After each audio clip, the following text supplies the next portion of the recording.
అలా game changer cinema చూస్తుంటే మాత్రం మనకు ఒక రాష్ట్రం అంటే ఏంటి, ప్రభుత్వం ఏంటంటే తెలిసి వస్తుంది. అంటే మన ఒక సమాజ సేవ కోసం ఎలా తీసుకుంటే బాగుంటుంది అంటే మన ఓటు వేసుకొని మన హక్కు మనం కాపాడుకోవాలి. అంటే డబ్బులు అనేది వేస్ట్ చేయొద్దు. అంటే ఇవాళ రేపు ఎట్లుందంటే ఓటు వేసినోనికి ఏం లేదంటే అట్లా కాదు. మెయిన్ ఏంటంటే మెసేజ్ సినిమా.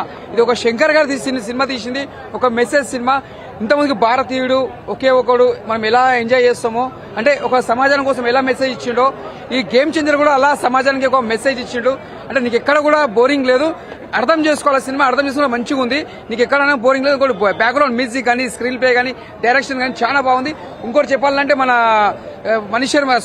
మన తమన్ గారు మ్యూజిక్ కొట్టి, మన ఏఆర్ రహమాన్ కొట్టినట్టే కొట్టిన మ్యూజిక్. ఇక్కడ శ్రీకాంత్ గారు యాక్టింగ్ తీసుకున్నా కూడా, మన విలన్ యాక్టింగ్ తీసుకున్నా కూడా చాలా బాగా చేసిండు. హీరోయిన్ యాక్టింగ్ కానీ, బ్రహ్మానందం గారు, ప్రతి ఒక్కరు యాక్టింగ్ చాలా బాగుంది. ఇది ఒక ఫస్ట్ రూల్ కంటే డబల్ రూల్ రామ్ చరణ్ గారు చాలా బాగా చేశారు. రంగస్థలంలో మనం ఎంత ఎంజాయ్ చేస్తామో ఈ సినిమాలో కూడా అంత ఎంజాయ్ చేస్తాం. అంటే యాక్టింగ్ కానీ చాలా అవలీలలో చేసిన యాక్టింగ్ కూడా చాలా బాగా చేసిండు. అంటే ఎక్కడ కూడా ఓవర్ గా చేయకుండా సింపుల్ గా యాక్టింగ్ ఎలా చేయాలో రామ్ చరణ్ గారు యాక్టింగ్ అలా చేసి చూపించిండు. ఎక్కడ కూడా ప్రౌడ్నెస్ అనేది ఎక్కలేదు. అంటే అలాంటి క్యారెక్టర్ చేయాలని, డబల్ రూల్ చేయాలని కూడా దానికి ఒక గ్రేట్ అనిపించుకోవాలి. అంటే చేయని కూడా ఒక పట్టుదల ఉండాలి. యాక్టింగ్ చేయడం కానీ, ఏడవడం కానీ, ఆ సీన్స్ చేయడం చూస్తున్న మనకి మాత్రం ఒక సెంటిమెంట్ అనేది గుర్తొస్తుంది రామ్ చరణ్ క్యారెక్టర్ లో. అంతా బాగా చేసారు. సినిమా మాత్రం బ్లాక్ బస్టర్ అని చెప్పొచ్చు. ఇది ఒక మెసేజ్ సినిమా, ఇది ఒకటి ఎలక్షన్ సంబంధించిన సినిమా కాబట్టి చూడాలి. అందరు చూస్తేనే బాగుంటుంది సినిమా. Block buster. చాలా చాలా బాగుందండి.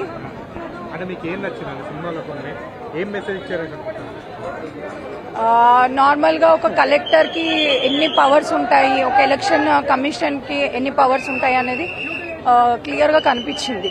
అంటే కలెక్టర్ ఎంత వరకు చేయగలుగుతారు, అతని పవర్స్ ని యూటిలైజ్ చేసుకుంటే ఎంత వరకు హీ కెన్ యూజ్ ఇట్ అనేది రియల్ పిక్చర్ కనిపించింది.